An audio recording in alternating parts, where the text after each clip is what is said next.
A new flag and a new hope for the future. But while the international community is showing a willingness to engage with the new Syria, it's not yet embracing it. The German and French foreign ministers last week, the highest level visitors to Damascus since the fall of the Assad family's brutal rule. For the new administration, perhaps the biggest issue on the table is the lifting of the punishing sanctions, which significantly depress the economy, affecting the lives of every Syrian. But Western leaders believe they need to maintain leverage to set things on a path to democracy. They believe that path is still defined by a UN Security Council vote in 2015. Resolution 2254 calls for a broad-based interim government, a new constitution, and then free and fair elections supervised by the UN.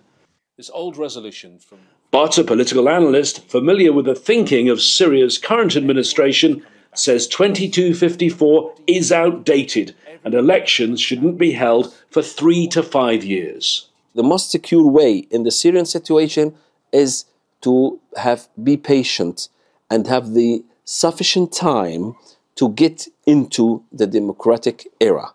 If we do it now improperly, we will get the Lebanese situation or the Tunisian situation. They have failed to apply democratic there. You have followed the diplomacy. A former Syrian peace negotiator says the international community is right to use its influence to keep things on a democratic path, but they must be careful not to hurt the Syrian people in the process.